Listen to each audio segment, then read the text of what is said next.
Mayday, mayday, going down. Mayday, mayday, going down. Mayday, mayday, going down. Mayday, mayday, going down. Mayday, mayday, going down. Don't panic.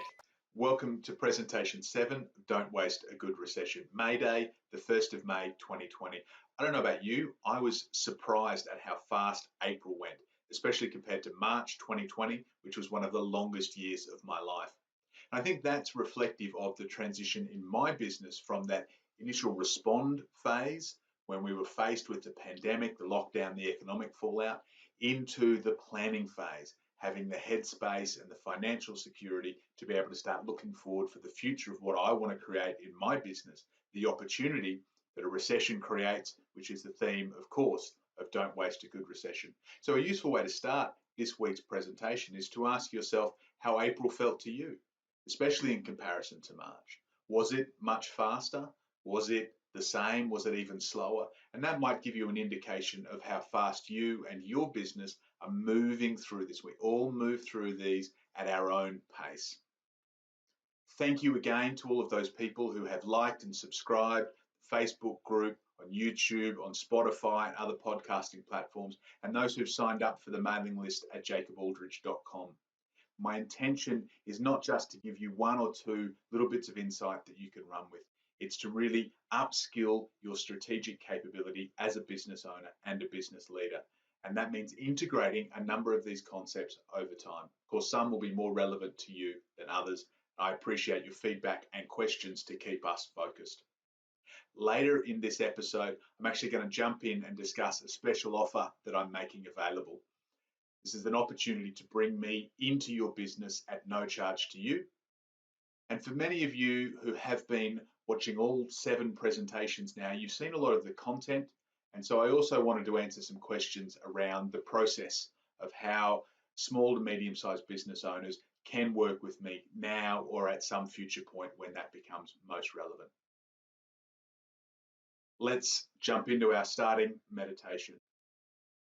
So I would invite you, wherever you're seated, wherever you're resting, to close your eyes, to just relax some of that tension you may have, to lean into your seat, whatever support you have, and to draw attention to your breath. Breathing in deeply through your nose and breathing out at your pace through your mouth. In again through your nose and out through your mouth. We focus on breath at the start of a meditation because it is that conduit between our conscious and our subconscious. The parts of our body, our brain that we control, and the parts that we don't need to control. And breath fits into both of those spaces. So breath is something that often through your day will happen subconsciously. And yet it's something you can take charge of at any point. In through your nose and out through your mouth. That is true of so many of the sensations that go on for your body. Some of the tension that you may hold, some of the stress that you may be feeling through these times, or some of the franticness, whether that's so much you need to do or so much opportunity you want to seize. All of those things are often playing behind the scenes, subconsciously in our mind and feeding through into our physical body.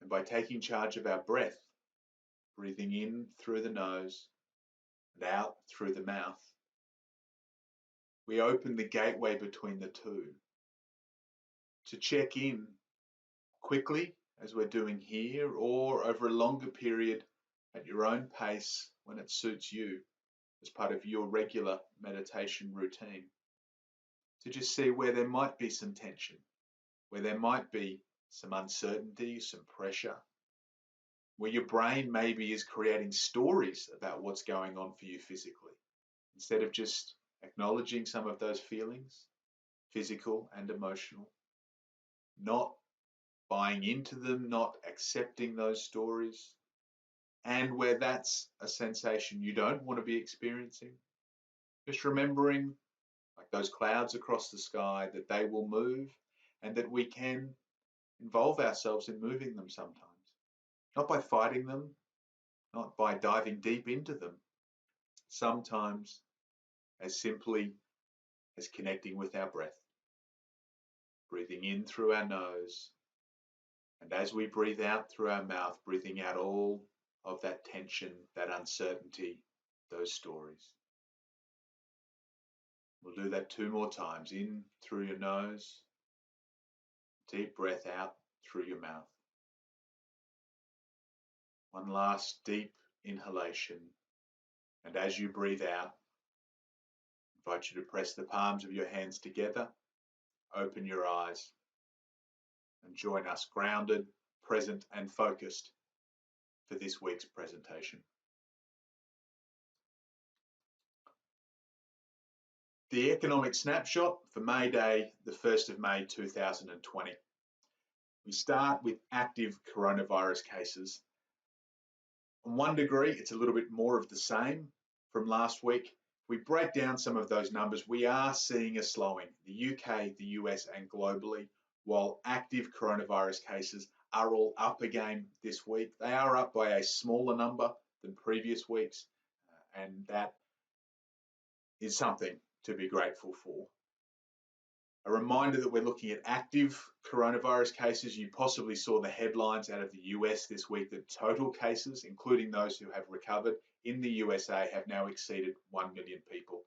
Indeed, this week was also the week when more Americans in total had died of COVID-19 than actually died in the Vietnam War, which is a tragic milestone. And while I continue to focus on your business in my area of expertise, we must never lose sight of the health crisis that's going on for many countries. I'm quite fortunate to be based here in Australia at the moment, where for the 4th week in a row, active cases have declined. And in fact, we now have less than 1,000 active cases around our whole country of 25 million. That's going to create some interesting differences in some of the economic figures moving forward. I wanted to jump into that actually and ask a question. Is Australia going to be the lucky country once again? It's a moniker, if you're not familiar with it, that Australia has held for more than a century, where our exposure to resources, everything from wool to iron ore to uranium, has meant that we seem to, as a country, be well positioned to ride out some of the worst of the economic ups and downs. And to give you an idea, if you're not aware, Australia is the only developed country that has not had a recession in the last 25 years. Even through the Great Recession, the global financial crisis, there are only 2 countries in the OECD that didn't have a recession, Australia and Poland. Poland, unfortunately, since then has had a recession, which means Australia is on the longest no recession streak, which is not quite the same as growth. It's not the be all and end all, but it is something that Australian governments certainly hold themselves to. And to give you an idea of how lucky we were through what we call the GFC, the global financial crisis, much of the rest of the world calls the Great Recession, we have a look at annualized rolling GDP growth across some comparable countries. So we look at the UK, the US, and Canada, their GDP growth numbers from 2006 to 2012. And you can see the UK, deep drop recession, the US, Canada, and Australia managing to ride that wave, partly off the back of resources, although Canada also benefited from that, partly off a stricter financial system and a little bit of luck, which does at the time, and certainly looking back, affirm the lucky country nickname that we've inherited. And if we look at a similar chart for active coronavirus cases, this is from February 15th, so the middle of February to April 30, the last 2.5 months. It's important to note that this is not to scale. This will just give you an idea of peaks and trends. And again, the UK, the USA, and Canada. Not to scale, we know the US has the highest number of cases out of those. They're all following very, very similar trajectories. And Australia peaked earlier and has seen quite a downward trend. So in terms of the economic consequences, in terms of what that means for small and medium-sized businesses here in Australia, lockdown restrictions are starting to be relaxed in many states. In one state in particular, South Australia, they have not had a new COVID-19 case in over a week. This could very well mean that we will be the lucky country economically. And while I would still basically bet my house and what I'm doing right now, which is betting my business on Australia having a recession in 2020. There's no doubt that given the impact of the coronavirus, the pandemic on the economy, Australia is well placed at this point to ride it out. I will give some caution to those Australians who think that maybe this means we're headed for a V-shaped recession, that maybe we're going to recover much, much earlier. But Australia, of course, was recovering from the bushfire crisis when the pandemic struck, and that there were, heading into 2020, some structural concerns within the Australian economy that suggested a recession was imminent regardless of this pandemic.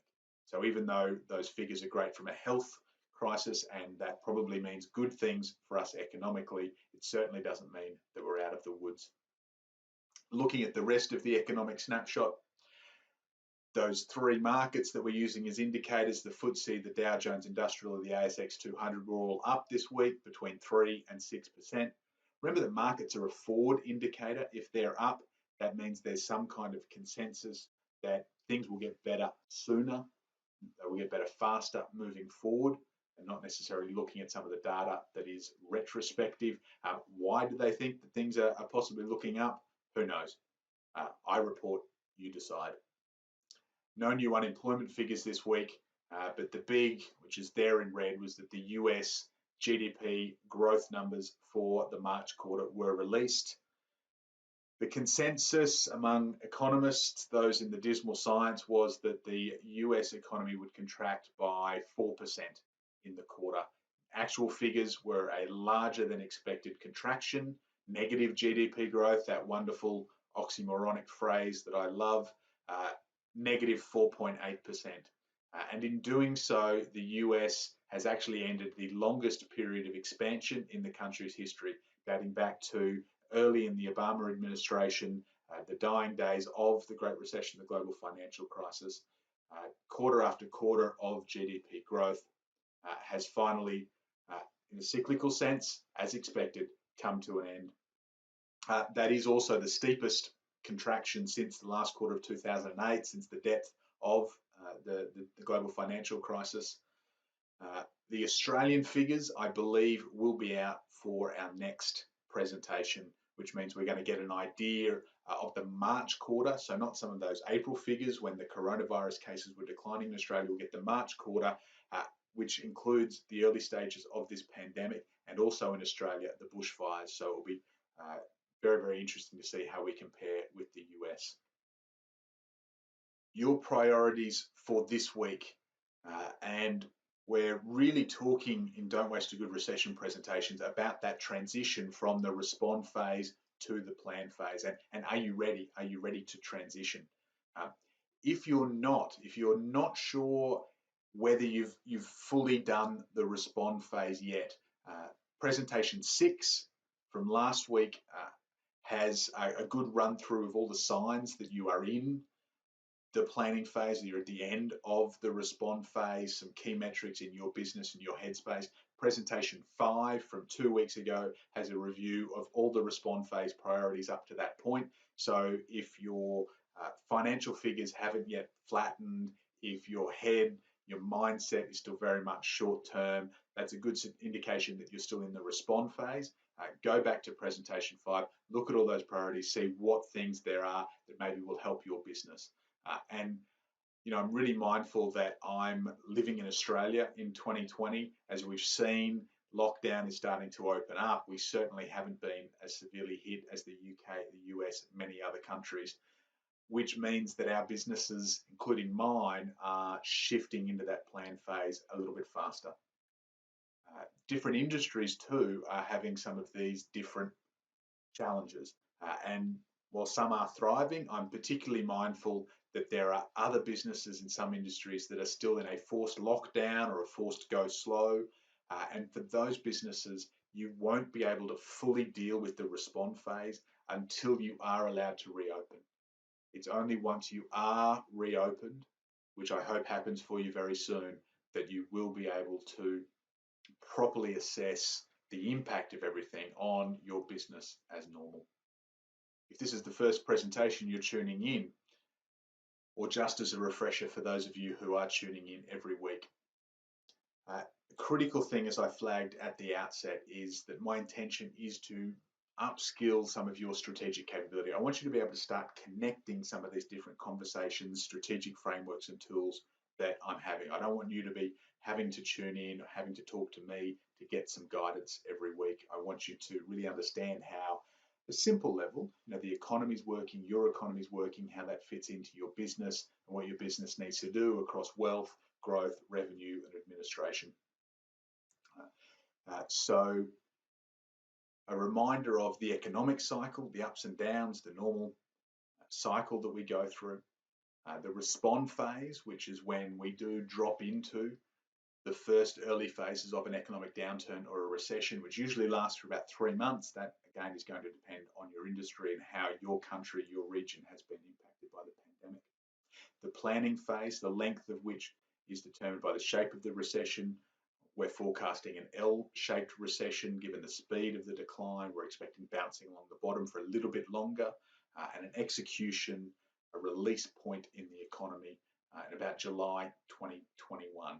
There's going to be growth later in this year. It's just not really going to take off until at least the middle of next year. And so this is when I'm talking about that shift from respond to planning. This is what I'm talking about. If your business is at that point, then step with power into the planning phase. And that means doing some things differently to what we encourage you to do during the respond phase, because you're now at a different point. There may be things that you did 2 weeks ago that were absolutely necessary for your business, but you now need to change. The things you need to do to respond may be different to the things you need to do to plan for the future of your business. And one of the things that we're going to talk about is, well, what do we do with our war cabinet? So this is the focus for this week. I'm going to talk about the upgrade, how your war cabinet changes as you head into the planning phase. And then remember, stay tuned for that special offer that I want to share with you later on. So presentation 3 of Don't Waste a Good Recession on the 3rd of April. After we talked about some of the emergency work from home, coronavirus policies, starting to get your cash flow planning done, I sat down and we had a presentation around putting your war cabinet together. This was the group of trusted advisors who were going to help you face the pandemic and economic crisis that was going on. There were 5 key roles that I recommended for your war cabinet, which didn't necessarily have to be 5 separate people. Maybe some people, like a great accountant, who fit into 2 or more of those. But those 5 key roles were the finance professional, who can help you with cash flow forecasting and strategic financials, someone to help you with the stimulus support. Most governments around the world are doing something to support business owners. So having that expert who can help you to understand what you can access and to help you access it, rather than you having to do all the paperwork yourself, incredibly valuable. Some kind of financial planner if you have some assets outside of your business that could be a distraction. Mentor, the industry group. How are your peers being impacted by this? Because even a great accountant or an advisor or a financial planner is not necessarily going to know a lot of different businesses in your industry in the same way that a mentor or an industry group might do. And then the 5th that I saw as critical, but at the bottom of that list, was your business coach, your business advisor, someone that you may have been working with already or someone that you pulled in at this point because they had specific recession experience.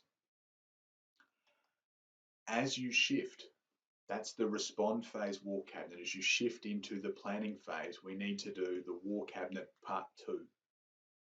And that means, firstly, it's not getting rid of any of those members, it's just changing up some of the priorities and the importance. So for those of you who are able to see the video, you'll see how we've got the same 5 key roles being filled, but we've got a little bit of a different order, and just to make it easy to look at those changes. So the stimulus support help, hopefully you've got that, you need that in your back pocket, but that goes down. Your financial planner is hopefully now managing whatever decisions or research you need them to be doing, so their importance has moved down. Moving up is the mentor or industry group is now important, and that advisor with recession experience is now shifted from being 5th on the list to being 1st on the list. So right now, as you head into the planning phase, you've got the opportunity to look up, to look at the horizon, to go, what is the future I want to create for the business? Now, you need to be both the astrophysicist and the microbiologist in your business. You need to be able to look at the big picture, and you need to be able to look at the minutiae of what happens in your business day to day. And that's where an advisor with recession experience really comes in as incredibly valuable, because they will support you to look at that big picture. Most business coaches, business consultants are great at the whole vision, the strategy planning kind of conversation, but they've got that recession experience so that if things change, they can make sure that you're not building a castle on sand, that you're not getting too caught up in the opportunity and missing some of the fundamentals that might be going on in the foundation of your business, especially if some of the projections, the forecasts that those stock market consensus might be feeling right now turn out to be a little bit premature or optimistic. So same 5 roles at the start of your War Cabinet. War Cabinet Part 2 is also about adding some other specific roles. And to really make this clear and to get that concept across to you, I want to talk about very, very quickly one of the key core strategic frameworks that I use with every single one of my clients, which is how they invest their time. So I'm not a believer in time management. Time is not there to be managed. Time is the greatest asset that your business has, and it's there to be invested. Each and every week, you get up and you make conscious decisions and some subconscious decisions about where to invest your time and where the team invests their time. And if you think about asset classes, which is something that a lot of us are keeping an eye on at the moment, you might have property, you might have shares, you might have gold, you might have Bitcoin. Where you invest your money across those asset classes is going to have an impact on the returns that you get in the short term and in the long term, depending on the mix. And it's exactly the same for your business. It's just that the asset classes in your business are a little bit different. So I color code them because of course I do, and also because that's a little bit of fun. It makes it a bit easier to remember. So I color code the 4 asset classes and categorize them as this. So at the starting point in the red is your administration functions. I'm going to pull up a little bit of a list for those watching the video. So this is things like your basic office administration, your simple financials, accounts payable, accounts receivable, legals, IT, suppliers, plant and equipment. These are often things that cost your business money, but of course they're fundamental to your business succeeding. So that's in the red. If red's the money going out, then blue is the money coming in. That's the revenue area of the business. So this is sales, it's customer experience, it's delivering the work, it's training your team, it's your whole operational structure. Most small and medium-sized businesses are blue and red businesses.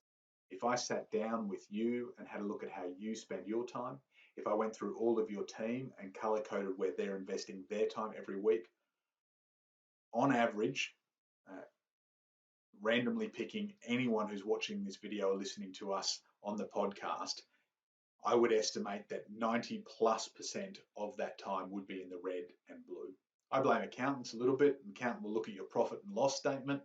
That's a binary. There's profit, there's loss, there's revenue, there's costs, there's revenue and admin, there's blue and there's red. The reality is that's only half the story when it comes to growing your business and creating the life that you want to lead.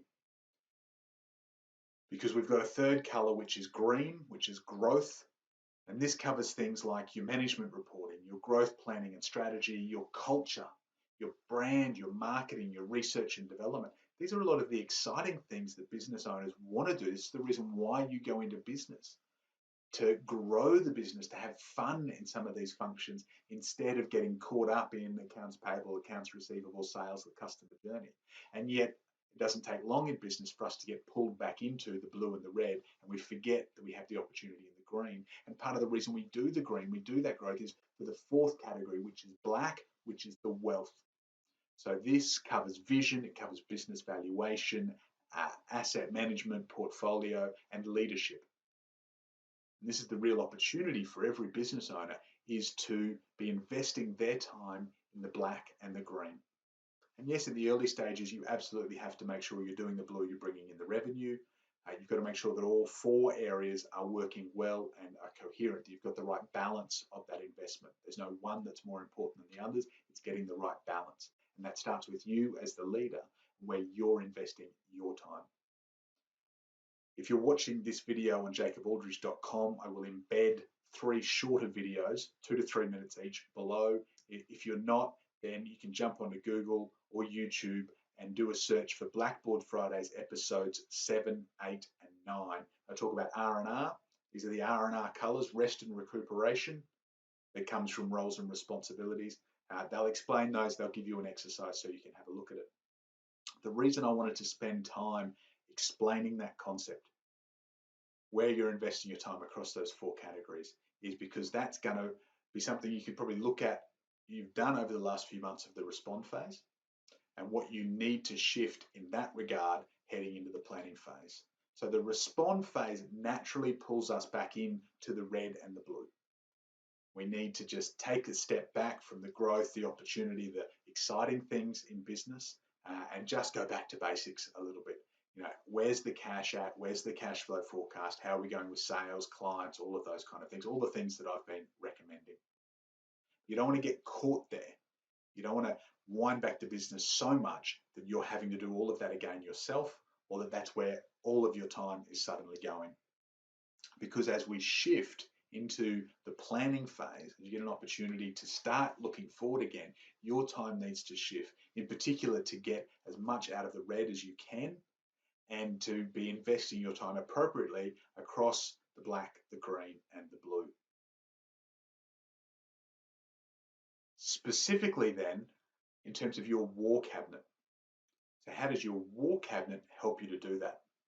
Well, if we have a look at the original war cabinet, those 5 roles, so you'll see there the finance professional, the mentor, and the recession advisor. There, when they're good individuals or good businesses that you're working with in those spaces, they sit across all 4 areas. They have the business experience and the strategic nous to understand how all the moving parts across all 4 of those areas work. They were, through the respond phase, almost certainly with you in the revenue blue and the admin red areas of the business. Yes, they could be having conversations with you about the green or the black, but they knew that the necessary investment of your time and their time was in the blue and the red. And so that's where they were focused with you. The financial planner, that sits in the black. That's part of that wealth portfolio building for your future. And that stimulus person, which is often your accountant, your bookkeeper, that is sitting in the red. That's getting that government stimulus. It's the compliance. It's making sure that the cash flow sits there and is going along okay. As we shift, and as you shift your focus once again into growth and a longer term view of the business, then the war cabinet, hot shots part 2, start to spread out across all of those. So we still have those 5. I've aggregated the recession advisor, the financial professional, the mentor, into a single line there that covers all of them still. And again, now you can really leverage it. Now you're sitting with the CFO, the business coach, and you're actually able to have some really exciting conversations about growth that are relevant. So who do I recommend that you add? Who else do you need in the outer cabinet in order to help your business to change if that's what you want to do, to reaffirm the vision if that's what you want, to ask you all of those tough questions? Well, the first 2 sit in the green, and that's someone who can help you with brand and marketing. Now that might be the same company, the same individual, that might be 2 separate. They are 2 separate conversations. Brand informs marketing. There are some people who are great at brand, aren't necessarily experts at marketing, and vice versa. Market share, brand awareness, so much more of it is created in an economic downturn than it is during a boom time. So as you get the headspace, you want to make sure that you're reviewing your brand, your marketing strategy, and making sure that that's aligned with the overall strategy that you're setting with your recession advisor and those other experts. Make sure you have somebody in the self-care. That sits in the black. That's about your leadership skills, your energy. If you're not showing up healthy, focused, good energy with the business, then that's going to flow through all of your communication, decision making. Every other function is going to struggle because of it. Now, that could be a personal trainer, that could be a coach who's helping you with some things, that could just be a buddy, that could be a friend that you go running with, that could be a friend that you sit on the Peloton and go virtual cycling with, that could just be somebody that you pick up the phone with on a regular basis, phone in one hand, bottle of wine in the other, have a conversation, an honest conversation around how your mental health is going. That is a critical part. And you see now we're not necessarily getting all of the outer cabinet into that one room with the inner cabinet, but you want to be making sure that you're having a conversation with most of these every single week. A couple of others is the HR advisor. So somebody with a strategic HR bent, but someone who can help you. If you've had to stand down staff, who do you want to bring back on? What's the pace around that? What can you and can't you do with rapidly changing employment law? If you want to rapidly downsize, rapidly upsize, what have you got to do? Have you got somebody who can actually help you to make those decisions and possibly even support you around some of the logistics, everything from recruitment to induction, contracts and legals? So having that HR person is going to be critical to getting the right people in the right roles of your business moving forward. And then the last of the essential outer cabinet is somebody to help you with the customer journey.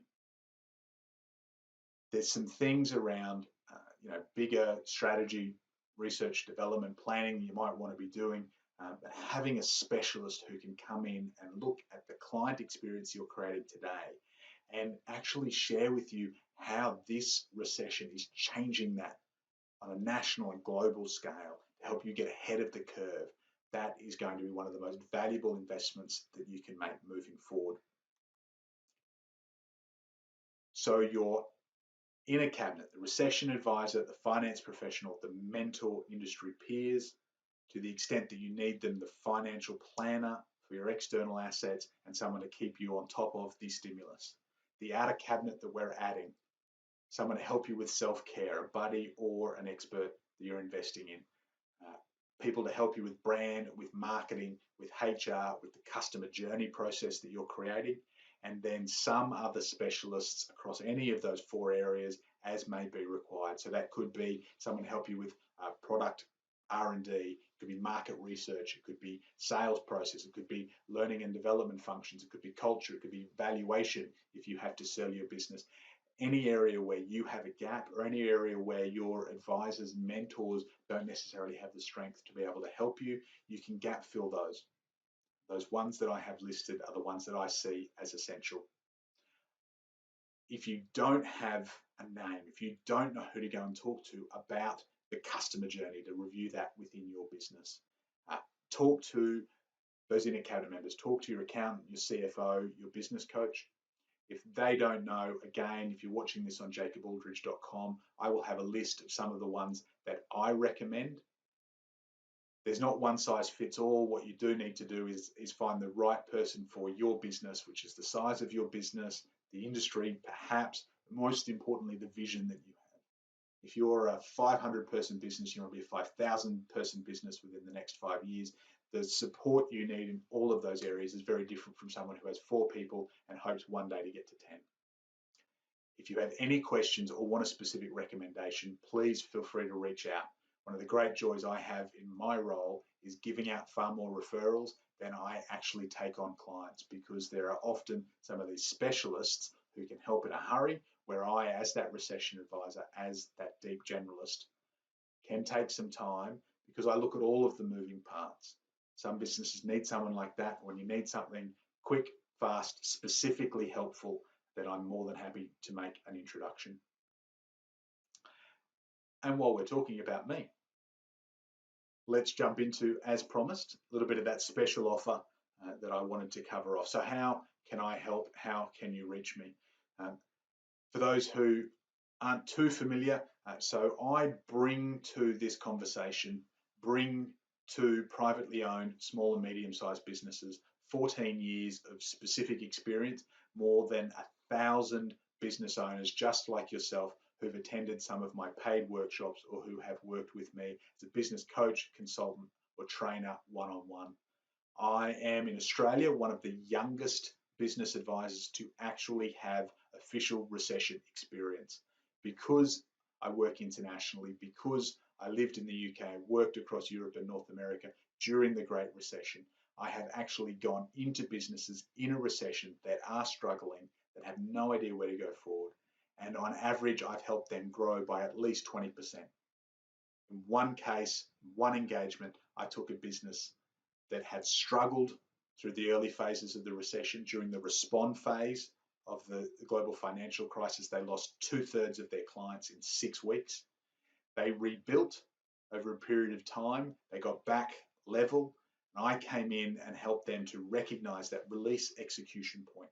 And as a result of the projects that I helped them implement, they doubled the size of their business going through the second of that double dip recession.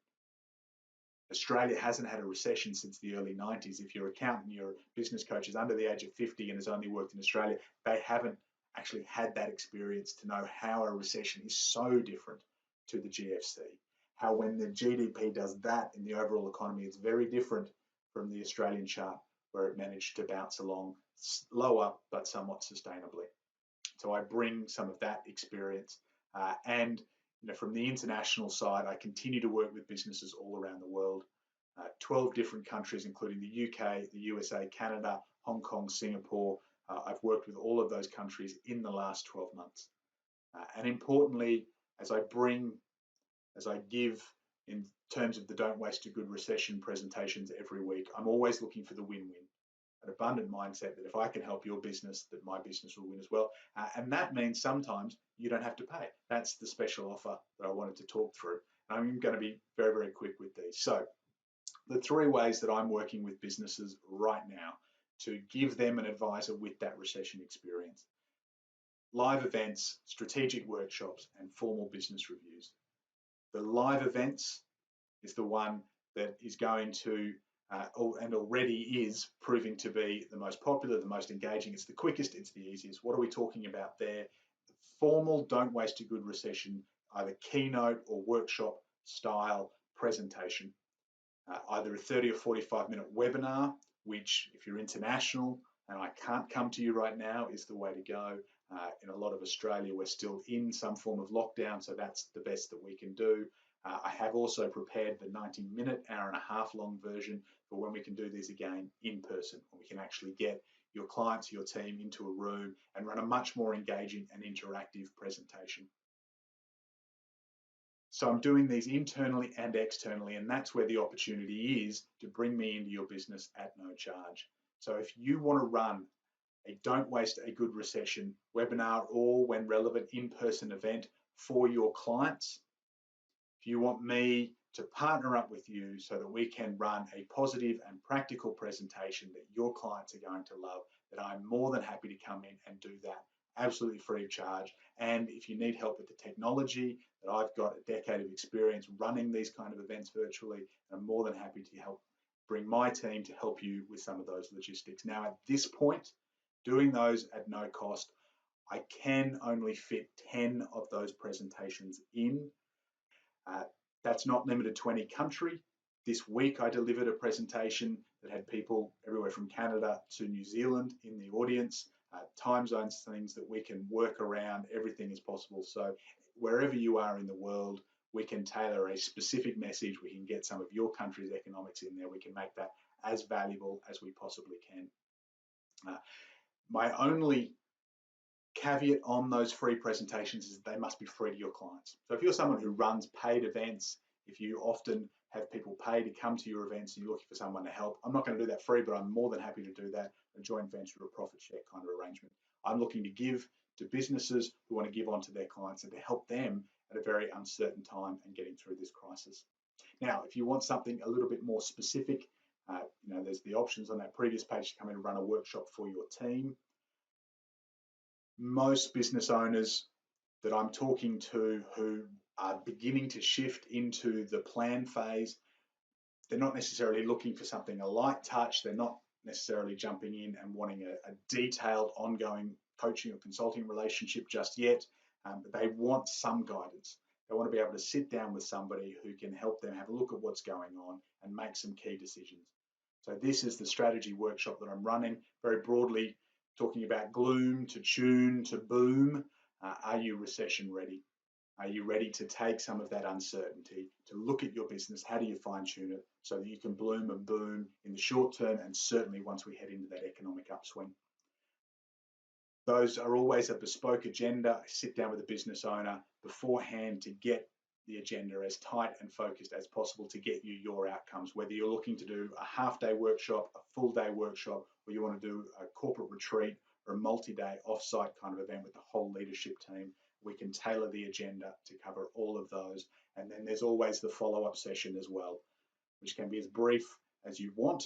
Some people prefer those to be shorter, some people prefer them to be longer, but there's no point making decisions in a workshop if they disappear the moment you walk back into your business. So all of these include the pre, the delivery, and the follow-up to make sure that you are executing. What we're looking to do with most business right now is review how you're going in the respond phase, whether you're struggling to survive or whether you're actually thriving. Are you making the right strategic decisions, and how do you shift those short-term choices into long-term success to grab the market share, the brand awareness, the revenue and profit that exists? And then the third and final offer and opportunity that I'm working with businesses is a formal, full-on business review. So this is for those businesses that are either thriving right now or are confident of their survival and want to get that head start on the competition. So if you don't have an advisor with recession experience, if you are looking for somebody to specifically help you with strategic capability and some of the decisions you need to make, then I would love for you to reach out and to have that conversation. That can be the live events. We can start there. If you want to be one of those 10, drop me an email, first in, best dressed. You're looking for a strategy workshop, a business review, or a live event to run with your team, send me an email, put one of those in the subject line, live event, strategy workshop, business review, so that I can see exactly what it is that we're about.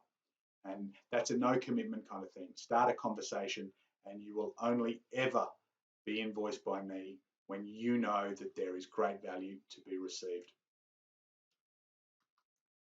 Your actions for this week. As always, make sure that you like, that you subscribe, and that you share. We are all in this together, and the more you share the positive and practical, the more we all benefit. Have a review of your existing war cabinet. Have you got those 5 key roles filled? Are they still relevant? Have you got people you know in the subsequent 5, those new areas of business that you need to focus on? And are there any other gaps? Are there any other specialists that you require? If you need referrals, send me an email, have a look at my website, or of course, ask those other trusted advisors that you already have. If you're looking to do something different, if you're looking to value add to your clients, to help them act more positively, or to take home some practicals, then grab that free live event offer that I've put out there. Send me an email, reach out to me on my website. More specifically in your business, if you've been through the respond phase, if you're heading into the planning phase, now is the time to engage somebody who knows what that feels like, who knows the size and scope of the opportunity that exists, and can help you to practically seize that opportunity in a way that invests your time appropriately, that leverages the capability of your team, and that means that when we get through this recession, whether you're in Australia or any of those other countries around the world, you can look back and recognize that despite all the uncertainty, some of the fear, the anxiety that might have been going on, despite all of the crisis, in the context of your business, this was indeed the greatest opportunity of your business life. As always, there's opportunity to be found. Don't waste a good recession. Mayday, mayday, going down. Mayday, mayday, going down. Mayday, mayday, going down. Mayday, mayday, going down. Mayday, mayday, going down.